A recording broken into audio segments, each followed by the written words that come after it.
అందరూ ఎలా ఉన్నారు? Welcome back to my channel Veena Sadhineni. ఇప్పటికే మీకు అర్థమై ఉంటుంది కదా, నేను మళ్ళీ గుడికి వచ్చాను, మరి గుడిలోనే ఉన్నాను అని చెప్పేసి. సో నేను ఇప్పుడున్నదైతే రామప్ప గుడి. వరంగల్కి 1.5 కిలోమీటర్లో రామప్ప గుడి ఉంది. ఈ రామప్ప గుడి చరిత్ర గురించి చెప్పుకోవాలంటే చాలా ఉంది. సో ఇంకెందుకు ఆలస్యం, ఈ వీడియో అయితే స్టార్ట్ చేసేద్దాం.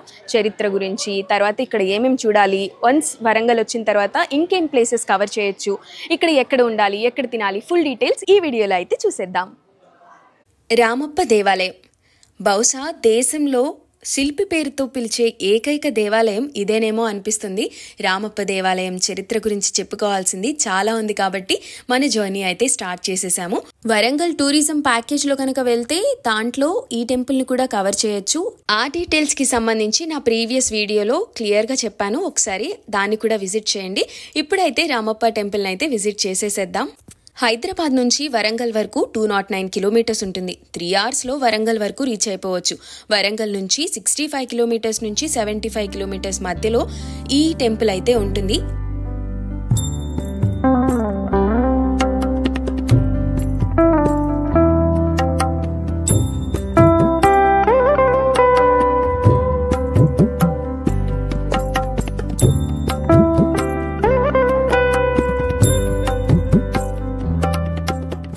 యునెస్కో గుర్తింపు పొందిన రామప్ప దేవాలయం రుద్రేశ్వర ఆలయంగా కూడా పిలుచుకుంటారు. ఇక్కడ ఈ టెంపుల్ ని శివునికి అంకితంగా కూడా ఉంచారు. లోపలికి వెళ్లేటప్పుడు ఒక రాయల్ ఎంట్రీ లాగా కనిపిస్తూ ఉంటుంది, కానీ దూరం నుంచి చూస్తే అచ్చంగా 1000 స్తంభాల గుడిని చూసినట్లే కనిపిస్తూ ఉంటుంది. నేనైతే టూరిజం ప్యాకేజ్ లో వచ్చేటప్పుడు వరంగల్ 1000 స్తంభాల గుడి, పద్మాక్షి టెంపుల్ చూసిన తర్వాత ఈ టెంపుల్ కి వచ్చాను కాబట్టి దూరం నుంచి చూస్తున్నప్పుడు నాకు ఈ టెంపుల్ కూడా అలా అనిపించింది.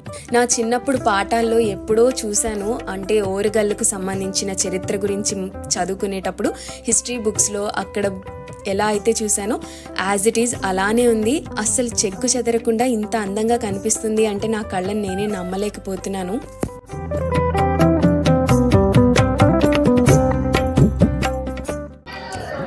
కాకతీయ రాజుల శిల్పకళ సౌందర్యానికి, నైపుణ్యానికి నిర్వచనంగా చెప్పుకునే రామప్ప గుడిలో ఎన్నో శిలలున్నాయి. ఇవన్నీ చూస్తుంటే ఒక 526 ఏనుగులు ఉన్నాయి చుట్టూరుగా అని చెప్పారు. అండ్ ఇది నక్షత్ర ఆకారంలో ఉన్న ఒక గుడి అనమాట. లోపల రుద్రేశ్వరుడు ఉన్నారు.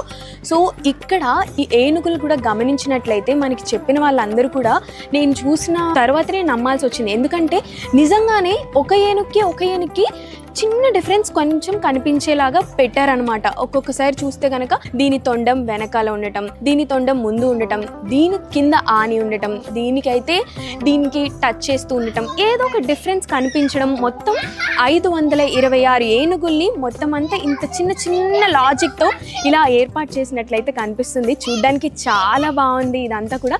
కానీ మన హిస్టరీ పరంగా చూసుకుంటే ఇక్కడ జరిగిన యుద్ధం వల్ల కానీ, లేదంటే గొడవల వల్ల కానీ ఇవన్నీ కూడా కొంచెంగా ధ్వంసం చేశారు. ఎందుకంటే అప్పట్లోనే కాదు ఇప్పటికి కూడా ఏదైనా విగ్రహానికి కొంచెం లోపం ఉన్నా కూడా దాన్ని హిందువులు బేసిక్గా పూజించరు. కాబట్టి ఆ కొంచెం లోపం పెడితే చాలు, మన డీల్ అయిపోయినట్లే అన్నట్లుగా వాళ్ళు డిసైడ్ చేసుకునే వాళ్ళు అనమాట. సో ఇదంతా కూడా కొంచెం ఏదో ఒక లోపం పెట్టారు. అందువల్లే పై వరకు కూడా ఏ ఒక్క శిల్పాన్ని కూడా వదలలేదనమాట. మొత్తం అన్ని శిల్పాలు చూడండి ఎంత అందంగా ఉన్నాయో. కాకతీయ రాజులు ఇంత మంచిగా నైపుణ్యాన్ని, అంటే ఈ సౌందర్యంగా కనిపించడానికి వాళ్ళ నైపుణ్యం కనిపిస్తుంది. ఈ రామప్ప గుడిలో అయితే ప్రత్యేకంగా చెప్పుకోవాలి. ఎందుకంటే స్వరం వచ్చేది కానీ, ఆ హోలో ఒక డ్రమ్ లాగా ఉన్న శిల్పాలు ఉన్నాయి. తర్వాత గుండు సూది లోపలికి జారేలాగా శిల్పాలు ఉన్నాయి. ఇవన్నీ కూడా ఎంత నైపుణ్యంతో, ఇప్పటికీ కూడా ఎవరు మెషిన్స్ యూజ్ చేసి కూడా అంత నైపుణ్యంతో చేయలేరు కూడా. సో ఇవన్నీ చూస్తుంటే చాలా బాగా అనిపిస్తుంది. ఇంకా చూడాల్సినవి చాలా ఉన్నాయి కాబట్టి అవి కూడా చూసేద్దాం.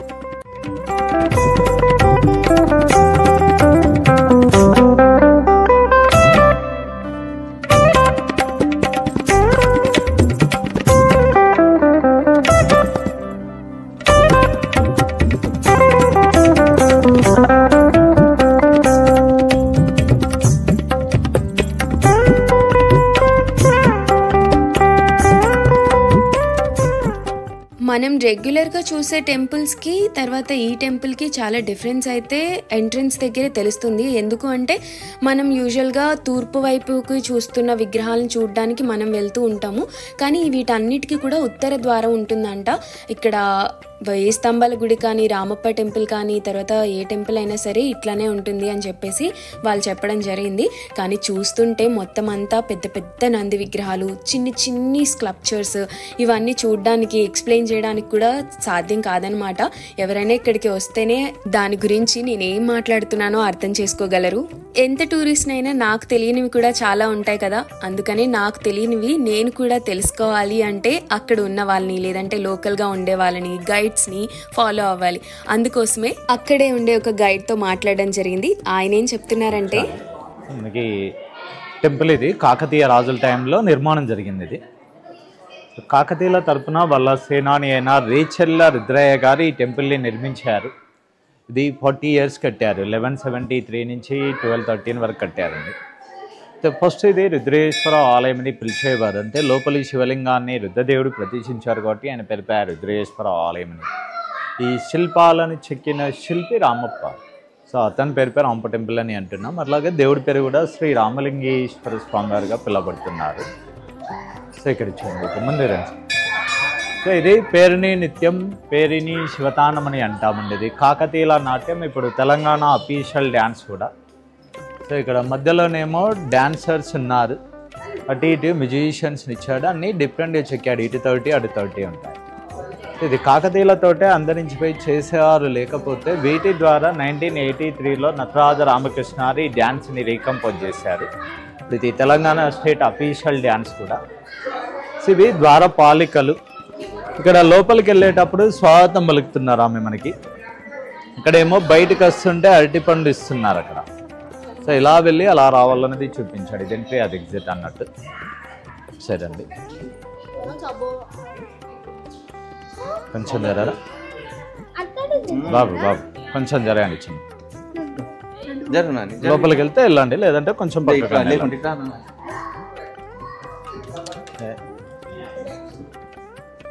సో ఇక్కడ చూడండి, ఇక్కడేమో లక్ష్మీదేవి అండి, గజలక్ష్మి. కాకతీయ టెంపుల్స్లో కామన్గా ఉంటుంది, ఇక్కడ లోపల కూడా ఇచ్చాడు గజలక్ష్మి. చూడండి సార్,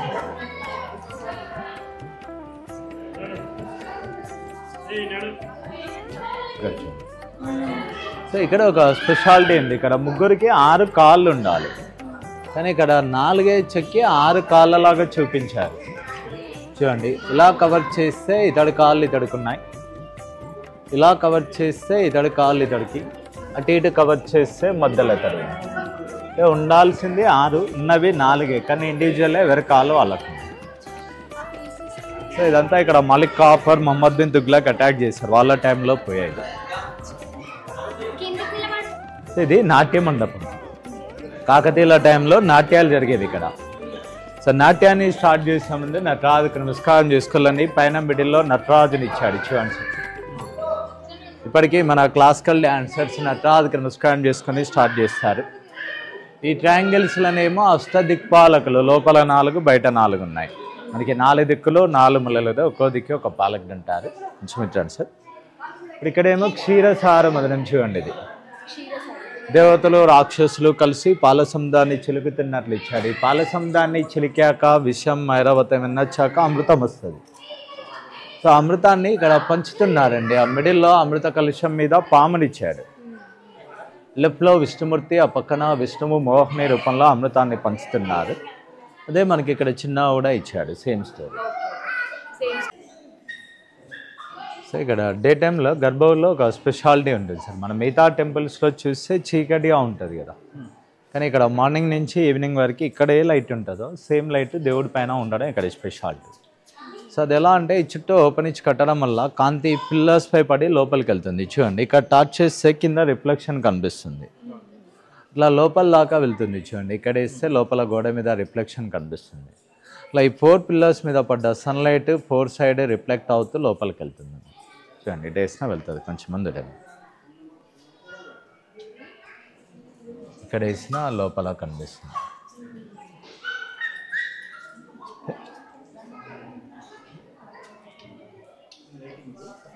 సూర్యుడు ఏ డైరెక్షన్లో ఉన్నా వీటి మీద పడ్డ కాంతి గర్భగుడిలోకి వెళ్తుంది మేడం. సో ఇప్పుడు మీకు ఇటు వేస్తే ఇటు వస్తుంది, మీ ముందు వస్తుంది చూడండి కొంచెం. సో ఇక్కడ వేస్తే మీ ముందు పడుతుంది కదా, అట్లా ఆపోజిట్లో పడింది అటు వెళ్తుందండి. సో ఇక్కడ చూడండి, ఈ పిల్లర్ ఇక్కడ డిఫరెంట్గా ఇచ్చాడు. ఇక్కడ బ్లాక్ పిల్లర్స్ 4 ఉన్నాయి, 3 ఒకేలాగా చేసి డిఫరెంట్గా చేశాడు. అన్నిటికంటే సన్నగా ఉంటుంది. సో ఇది ఇక్కడే ఎందుకు ఇచ్చాడంటే మెయిన్ ఎంట్రన్స్ ఇది. రాగానే అన్నిటికేమో శిల్పాలనే దేనికంటే ఇవ్వలేదు అనుకునే విధంగా ఇచ్చాడు. ఆ పక్కనే ఎందుకంటే అది ఆగ్నేయం, ఇది ఆగ్నేయంలో అగ్ని ఉంటారు కదా, అగ్నిలో దిష్టి అంతా దయిస్తుందని అలా ఇచ్చాడు. ఇప్పటికీ దిష్టి తీసి పొయ్యిలో వేస్తారు, ఎందుకంటే దిష్టి అంతా అగ్నిలో కాలిపోతుందని అలా చేస్తారు. సో ఇప్పుడు ఎలక్ట్రికల్ మిషనరీ ఉన్న కర్రల్లో చేయాలన్నా ఇంపాసిబుల్ ఇది. ఇప్పుడు ఎట్లాంటి మిషనరీ లేని టైంలో వాళ్ళు హ్యాండ్ టూల్స్ చెక్కారు. ఇది ఇలాంటి హోల్స్ ఉంటాయి. ఇవి జస్ట్ 13 ఇచ్చాడు చూడండి, ఇటు ఇవ్వలేదు. ఇక్కడ నుంచి లాస్ట్ సీరియల్ 13 చెక్కాడు ఇది. సో ఈ 13 ఎందుకంటే శివుడికి ఇష్టమైన రోజుల్లో త్రయోదశి ఒక రోజు, అది తిథుల ప్రకారం 13th డే మేడం. సో అలా చేసి ఉంటాడని అనుకోవచ్చు. అలాగే ఇప్పుడున్న క్యాలెండర్తో కంపేర్ చేస్తే ఇది కన్స్ట్రక్షన్ పూర్తయింది 13th century, కానీ అప్పటికి గ్రిగోరియన్ క్యాలెండర్ లేదండి. కాకపోతే టోటల్ హ్యాండ్మేడ్, ఈ పాలిషింగ్ కూడా హ్యాండ్మేడ్, మిర్రర్ షైనింగ్ ఉంటుంది. డాన్సర్ ఆ పై చేతిని చేస్తే చేతి వేళ్ళకున్న గోర్లను కూడా క్లియర్గా ఇచ్చాడు, లాంగ్ నెల్స్.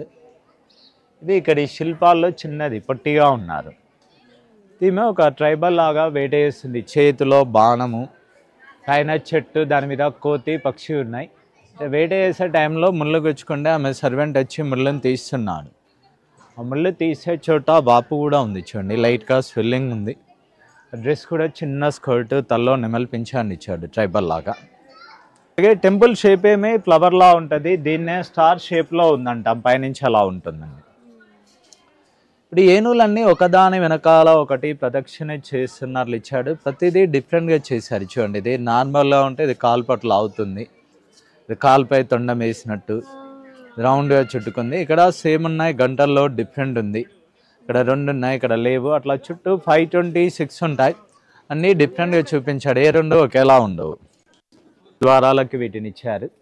ఇక్కడ చూస్తే ఒక సర్కస్ లేడీలా ఇచ్చాడు, మృదంగం వాయిస్తుంది. కాళ్ళ కింద ఏమో సర్కస్ లాంటి పోస్టర్స్ ఉన్నాయి.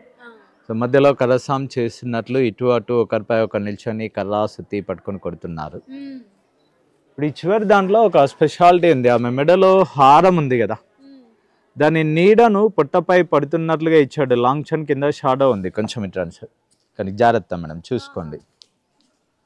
చైన్ కింద నీడ ఉంది కదండి, అది కూడా కార్వింగ్లో వచ్చింది. మన నీడ అయితే ఎండతో పడుతుంది.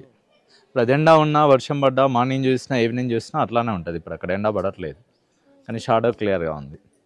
ఏనుగు తొండం మీద సైనికుడున్నాడు, ఆ పైది సింహం. సో గజకేసరి అనేది కాకతీయుల బిరుదులండి, హరి గజకేసరి, రాయాగే కేసరి అనేది.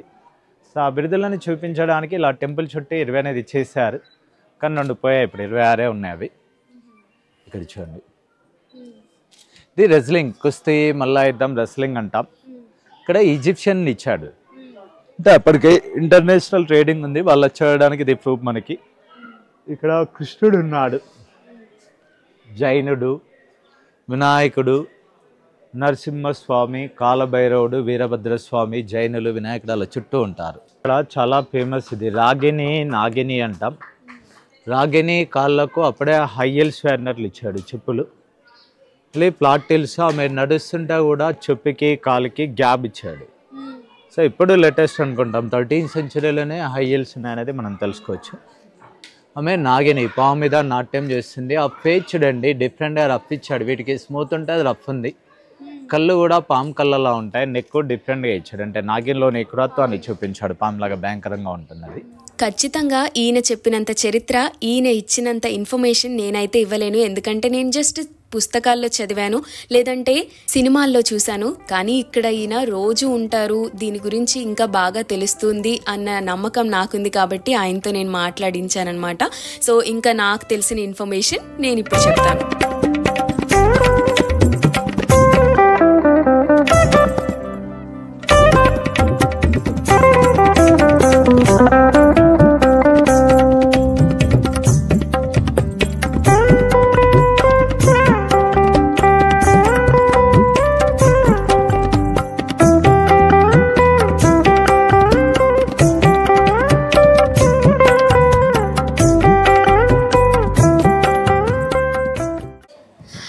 ఇది గమనిస్తే ఇది మోర్ ఇంట్రెస్టింగ్ అని చెప్పుకోవచ్చు. ఎందుకంటే ఒక్కసారి ఇక్కడ చూడండి, ఒకవేళ దర్శనానికి వెళ్ళే వాళ్ళైతే వాళ్ళ కోసం అన్నట్లుగా ఏనుగుల్ని ఇలా ఎంట్రీ ఇస్తున్నట్లు కూడా కనిపించేలాగా పెట్టారనమాట.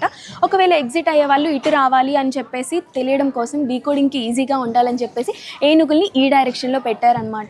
చాలా ఇంట్రెస్టింగ్గా ఉంది కదా. ఇప్పుడైతే సైన్ బోర్డ్స్ లేదంటే సింబల్స్, వే టు టెంపుల్ లేదంటే వే టు ఎగ్జిట్ అని చెప్పేసి జస్ట్ సైన్ లాంగ్వేజ్లో ఉండేదన్నమాట. కానీ అప్పట్లోనే ఇంత నీట్గా అంటే ఇంత యూనిక్గా ఆలోచించి పెట్టినందుకు భలే అనిపిస్తుంది నాకైతే చూడటానికి. సో లోపల హాలో కూడా ఉన్నాయి కాబట్టి ఒకసారి ఆ స్వరాలు వచ్చేవి కూడా చూసేసొద్దాం. సో ఇప్పుడు నేను ఉంచున్న ప్లేస్ చాలా స్ట్రైట్గా చక్కగా ఉంది అనుకుంటున్నారు, కానీ ఇది ఎర్త్ క్వేక్ని కూడా తట్టుకొని అంటే భూకంపాన్ని తట్టుకొని నిలిచిన నేల అనమాట. ఇదంతా కూడా ఈ శిలాఫలకాలు కానీ తర్వాత ఇవన్నీ కూడా స్తంభాలు ఇవన్నీ పడిపోయాయి, ఆల్మోస్ట్ పడిపోయాయి. కానీ ఇంకా ఈ బేస్ శాండ్ ఉండటం వల్ల నుంచున్నాయని చెప్పేసి ఇక్కడికి వచ్చిన వాళ్ళు కానీ అందరు కూడా మనతో చెప్తున్నారు. అంటే పూజారులు ఉన్నారు కదా, వాళ్ళు చెప్తున్నారు.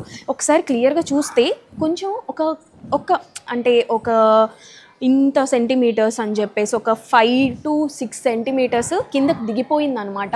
అది క్లియర్గా కనిపిస్తుంది.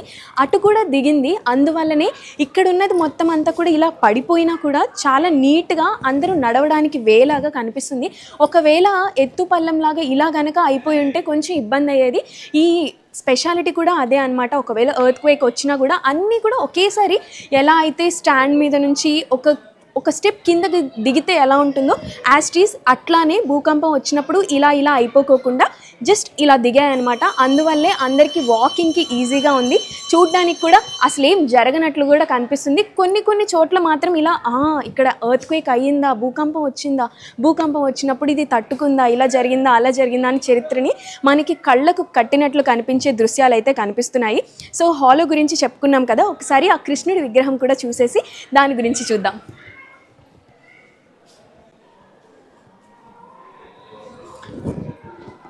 చూడండి, ఎర్త్ క్వేక్ వచ్చినప్పుడు ఇవన్నీ ఒక స్టెప్ ఇలా దిగాయి. మొత్తం 4 కార్నర్స్లో ఇలానే ఉన్నాయి. కానీ గర్భగుడి వరకు మాత్రం వెళ్ళము. సో జస్ట్ హాలో అన్నమాట. నా మైక్ నేను ఇక్కడ పెడతాను, అది కనిపించడం కోసం. సో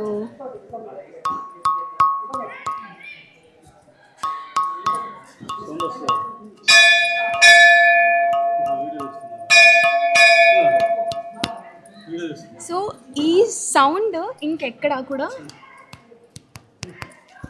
సో మైక్ పెట్టుకొని చెప్తాను. సో చూసారు కదా, ఆ సౌండ్ అక్కడ తప్ప గుడి మొత్తంలో ఎక్కడ వినిపించదు. ఎందుకంటే అలా డిజైన్ చేశారు కాబట్టి ఎలాంటి ఆర్కిటెక్చర్స్, మోడర్న్ టెక్నాలజీ ఇవేమీ లేకుండా డైరెక్ట్గా వాళ్ళు శిల్పులు ఉంటారు కదా, వాళ్ళే ఇంత నీట్గా చేశారంటే అసలు మైండ్ బ్లోయింగ్ అనిపిస్తుంది. వాళ్ళ థాట్ ప్రాసెస్ ఎలా ఉండేదా అనిపిస్తుంది. ఇంత చేసిన వాళ్ళ ప్లానింగ్, వాళ్ళ ఇల్లులు అయితే ఎలా ఉంటాయి అనిపిస్తుంది. ఈ ఆర్కిటెక్చర్ ఎంత బాగుంది అంటే అంత బాగుంది. ప్రతి ఒక్కటి కూడా చాలా నీట్గా డిజైన్ చేశారు. మనం ఇందాక చూసాం కదా, మొత్తం థ్రెడ్ వెళ్తుంది ఇక్కడ నుంచి అని చెప్పేసి. ఇక్కడెక్కడ సౌండ్ ఏం రాదు, కానీ చూసారా ఈ శిల్పాలు కొంచెంగా డ్యామేజ్ అయితే కనిపిస్తుంది. ఈవెన్ వీటిని కూడా ధ్వంసం చేశారు అంటే, చిన్న వాటిని కూడా ధ్వంసం చేశారు అంటే ఇట్స్ సో ఫులిష్. అసలుకి వీళ్ళ కాళ్ళు విరగొట్టేశారు, తర్వాత చేతులు విరగొట్టేశారు. అబ్బా, ఎన్ని రోజులు పట్టు ఉంటుందో ఒక శిల్పికి దీన్ని మొత్తం చెక్కడానికి. ఇంకా చెప్పాలి అంటే ఇదేదో కొంచెం చేసి పెట్టింది కాదు, ఇదంతా ఒక్కటే స్తంభం మీద కూర్చి ఇదంతా చెక్కారు అంటే చాలా బాగుంది. ఇప్పుడున్న టెంపుల్స్ ఇంత నీట్గా చెక్కగలరా అంటే క్వశ్చన్గానే చెప్పుకోవాలి. ఎందుకంటే ఎలాంటి రాయి యూజ్ చేస్తారు, ఏంటి, ఇవి ఎర్త్ క్వేక్ని తట్టుకుంటాయా లేదా అని అప్పట్లోనే అంత ఆలోచించి ఇలా చేస్తే, వాళ్ళు చేసిన యుద్ధం వల్ల ఇవన్నీ ధ్వంసం అయిపోయాయంటే చరిత్ర గురించి చెప్పుకోవాలంటే కొంచెం బాధేస్తుంది ఈ టైంలోనే. సో ఓవరాల్గా ఇది డాన్స్ ఫ్లోర్ అన్నమాట. ఈ డాన్స్ ఫ్లోర్లో ఇక్కడ నటరాజ సింబల్ ఉంది. అది కనిపించడం మీకు కష్టమే, ఎందుకంటే కొంచెం డార్క్గా ఉంది, అందువల్ల మీకు కనిపించకపోవచ్చు. కానీ కాకతీయ రాజులు ఇన్ఫ్యాక్ట్ అక్కడ కూడా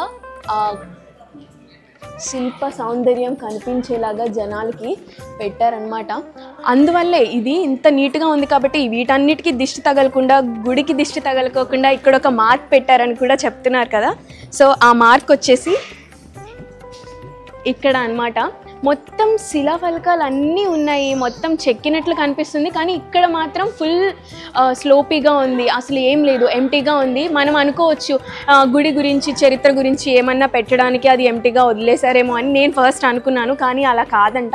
జస్ట్ బికాజ్ ఇదంతా నీట్గా ఉంది కాబట్టి ప్రతి ఒక్కళ్ళు అరే చాలా బాగుంది, చాలా బాగుంది అంటే గుడికి దిష్టి తగిలేస్తుంది అని చెప్పేసి దాన్ని ఎంటీ స్పేస్లో ఉంచేశారంట. అసలు వాళ్ళు అసలైన దేవుళ్ళు.